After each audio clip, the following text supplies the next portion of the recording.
Everyone loves the idea of having a replenishable flow of products to sell year round. But the thing is you don't just go out hunting and sourcing for replens. That literally doesn't exist. You can't just wake up and be like, I'm going to go look for replens today. Instead, the way you actually build a catalog of replens is you use front end sourcing methods like reverse sourcing, for example, to go out and find new brands, new ASINs, and test those over time. And today I'm going to be sharing with you exactly how I add more replens to my catalog and how I actually manage them to do proper restocking, because most sellers actually don't know how the replen system works and how you should actually be tracking your restocks. And I was the same way. I didn't learn how to track my restocks until I was literally selling pretty much 6 figures a month, which is ridiculous. But it's really because nobody talks about the intention and the reason why restocking your inventory is so important beyond just getting a free little bit of spend. So to clear up any confusion, I'm here to show you the exact tracking system and way that I add replens to my catalog to show you what actually works. Okay, so let's go ahead and break down the exact process I use to build my Amazon replens list. The first thing I'm going to inform you guys of is the misconception that you're probably under right now. So people who don't have replenishable inventory think that you can just go and find replens. Okay, that's totally wrong. You develop replens over time. You don't just find them out in the wild. Okay, this comes from testing products, literally from doing front end sourcing mechanisms like reverse sourcing, brand sourcing, just acquiring products in the beginning, selling through those, and then seeing if you can restock them later on for profitability in their current market position. Okay, so the first thing we're going to talk about today is how do you actually add more replens to your catalog, right? So if you don't have a catalog of replens yet, or if you don't have the opportunity to restock stuff, how do we actually add more stuff to the catalog? So to add more replens to your catalog, you just simply need to source more, okay? You need to source more on the front end and expose yourself to more brands and products. Use sourcing methods like reverse sourcing that will help you expand your catalog, and as a byproduct of you buying more products, over time, those products will go out of stock, okay? So you're essentially, again, getting products from doing front end sourcing methods, you're selling through that stock, and over time, you're going to notice those products sell through and go out of stock. Then if the product no longer has stock and it's still profitable with good data, that is what creates a replenishable opportunity. Okay, when you can buy that same product again and it's now out of stock, so you can start selling through another 30 days of stock. So you have to find new inventory first. That's the biggest thing. You have to find new inventory first, which then creates replenishable opportunity down the line. And if you guys need help with any sourcing or anything like that to actually go and get products to sell on your Amazon store, I have a couple of videos on my channel where I do some live sourcing, where I break down sourcing methods. I go in depth with all of the details and strategies you guys need to actually go out and find some winning products. So definitely feel free to check those out on the channel, because now we're going to shift into, once you have products, how do you actually manage and maintain your replens properly? Because this is something I don't hear anyone talk about. So let's go ahead and get into it. So right now you're probably managing your replens wrong, and honestly, it's not your fault. Nobody literally talks about how to do this stuff correctly. Again, I was selling almost 6 figures a month before I figured out how this whole thing actually works. So maybe I'm just a little slow to the game, but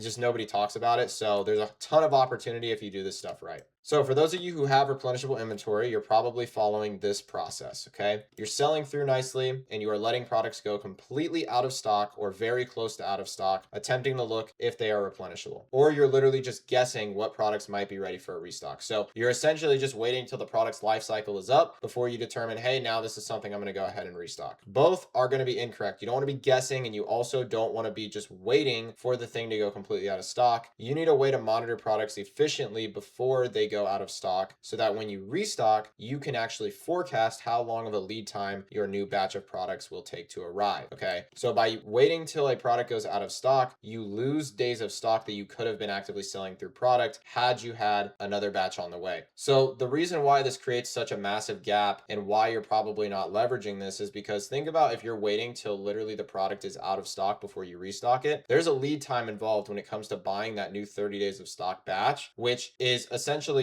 that lead time is how much time you could have been continuing to sell through stock if you would have placed your replen while you still had stock actively selling on Amazon. So for example, if you're out of stock on something, your lead time when you're actually buying a new batch is going to be how long it takes you to get all your orders placed from, you to the supplier. How long does it take supplier to ship to you? How long does it take you to ship to Amazon? How long does it take Amazon to fully check in everything and have it Prime eligible? I roughly estimate that's at least a 2 to 3 week process. So you need 2 to 3 weeks of actively selling stock. And by the time you have that much stock left at Amazon, that is when you should be actually placing a replenishable order, which that is the right way to think about replens, because you don't sacrifice opportunity cost from being out of stock on your products. And the thing is, guys, is when done this way, replens create so much extra spend because you're actually ensuring that you're just playing the game of staying in stock on already good products that you've already made profitable. So you should be leveraging this stuff, okay? The goal is, when done correctly, it is to time your daily sales velocity up to the lead time that it takes a new batch of inventory to be prime eligible and ready to sell. So you might be thinking about, okay, well, how do I find the actual daily velocity that I'm selling this product at? So we'll be using Sellerboard for this and see daily sales over a given period of time, maybe a couple of weeks, maybe 10 days, maybe 7 days, whatever the case may be, a whole month even. And then we're comparing this daily sales velocity with how much remaining stock we have left at Amazon. And then what we're really trying to think about is how much lead time on average does it take us to buy from that supplier,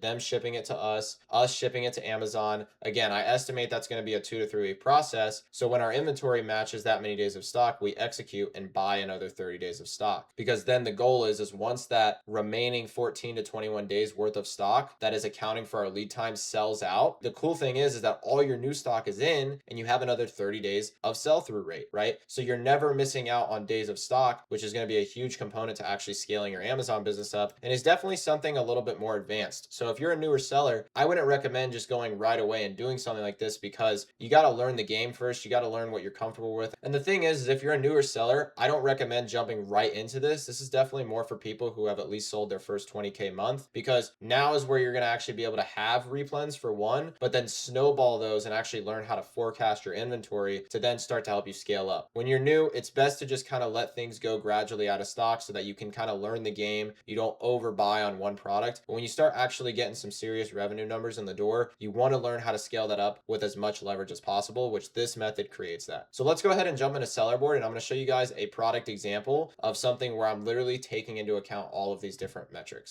Okay, so in Sellerboard, we can see that I have this SKU here that's blurred out, but essentially this thing is sold about 28 times in the past month in April here, and it sold about 15 units in March. So what I'm going to be taking a look at is I'm going to look at how many times I've sold this in the past month, and I'm going to be using this order items drop down tab here. And once we click this is going to give us a row by row entry of every single day that we sold this product and how many units we sold for each order. So essentially we can see here that I sold 19 orders and 28 units. I typically like to go based off of the order volume, just because unit volume, when it's, multiple batches of units, can be a little misleading. So we're just going to say that I sold about 20 units of this, rounded up, just because we sold 19 orders. Some of those were multi-pack units, obviously. Okay, so in Sellerboard, taking a look at a product like this. So the first thing you're going to want to do is in Sellerboard, you probably have like tiles that are laid out like this. You're probably on the default product screen here, which is going to be this tab right here, which just gives you an overview of everything. Go ahead and click the order items so that we can actually get an idea of how much we are selling this product on a daily basis. And then you're going to want to look at probably just your previous month or the current month. So for example, we'll just take a look at kind of comparing both months here. We're kind of just trying to get an idea of the last 30 days, how many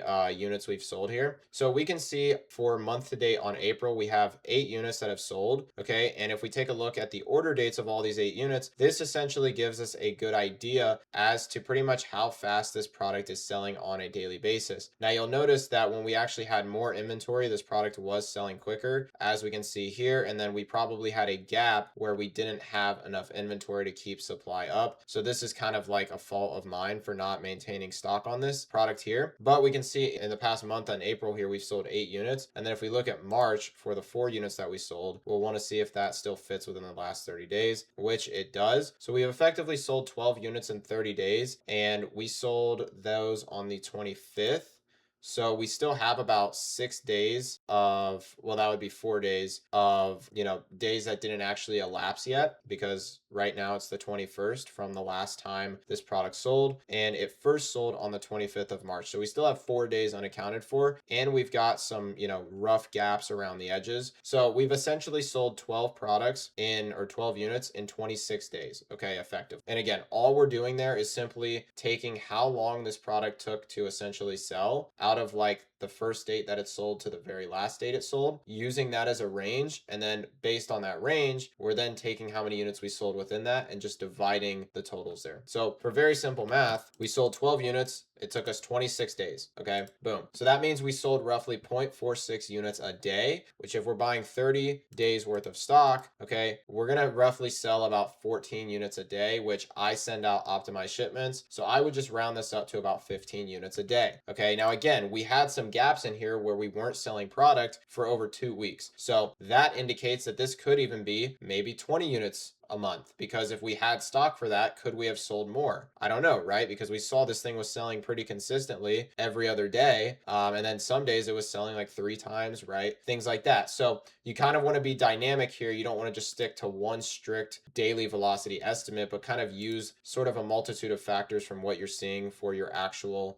order frequency within a given time period. So we can see that this thing, I would say roughly is going to sell 15 to 20 times a month. So that's what we're going to need to take into account when it comes to our daily velocity here. Okay. Now, if we go into Seller Central to see how many units we still have of this product, okay, this product is highlighted right here, and we have 4 units left of this product available on hand. Okay. So we have 4 units left of this product, which means that we are very, very under the amount of stock we need to stay in to actually account for a 2 to 3 week lead time to make sure that we are not going out of stock completely. So we have 4 units right now, which if we estimated that our 30-day sell through is going to be 15 units. Okay, we're just going to figure out, well, how many days of stock is 4 days worth. Okay, so again, if we're selling roughly a unit every other day, which is about 0.5, okay, you'll multiply that by 4. Okay, and then the simple math behind that is you're just taking how much available stock you have left and then dividing that by your daily sales velocity, which for us is going to be 0.5, because we estimated that 15 is a nice roundup number for how many units we're selling in a 30-day period, which is again half a unit a day, because you're selling a unit every other day. So 4 available stock that I have on hand still, divided by the daily sell-through rate, and that's going to equal 8. So we have 8 days left of stock on this item, which means that we should have restocked this thing like 10 days ago or something, right? So we're super late to the restock on this. Again, if this thing is profitable, right? Because if it's not profitable, then it doesn't make sense. But essentially, we would have wanted to restock this around 8 days ago, or not 8 days ago, 10 days ago, because we can account that on average, this thing is going to have a lead time of about 2 to 3 weeks. So because of that, we're actually losing potential opportunity cost here on a product example like this, right? So really the format here is you figure out how many sales you're making a day in a given time period. It can be within 30 days, 14 days. It all depends on how much like stock you have heavily on that ASIN to give you a good sample size of data. Get your daily sales velocity, then figure out how many units do I still have at Amazon? How many have I just sent out through the prep center? Are there any sitting at my prep center? You obviously want to figure out how much on-hand inventory you have. And then if that is actually under the amount that you need to stay stocked up for the next 2 to 3 weeks, you better get on that and start replenning it. Now, if it's more, let's say we had like 12 units on hand. Okay, well, we know that if we have 12 units on hand, right, and we divide that by our daily sell-through rate here, that's 24 days of stock. So we still have probably another like 6-ish days, so almost another week before we need to place a PO for this. So that's kind of how you want to think about your forecasting. Like that's all we're really doing here, guys, is we're just forecasting to see if we buy this thing when it has 2 to 3 weeks worth of stock left, we will be ready to have new stock that replaces the remaining selling through old stock so that we never run out of stock. Okay, and this is the exact process that I have used. This 3-step process essentially, from adding more leads to get more of my catalog built out, figuring out that I was doing my replens wrong, and then actually implementing this stuff to where now I'm selling literally over 6 figures a month. We're literally going for like 400K a month right now in monthly revenue. And the replen strategy I just taught you has been a huge reason as to why I've been able to do this, because now I'm not just letting stuff go out of stock when I can actually spend more money and create more profits later on the line and not be missing out on free inventory turns. Okay, so I hope you guys learned something from this video about how to actually do your replens correctly now. If you guys haven't checked out the link in the description, I do run a free newsletter where I post once a week on Wednesdays, giving you advice on how to start or scale your Amazon online arbitrage business. And that's going to be essentially everything I use in this video to build the replens list out. So that's going to be pretty much everything to wrap up the video. Again, I hope you guys did enjoy today's episode. That's going to be all from me for now. So I'll catch you guys in the next video. Peace out.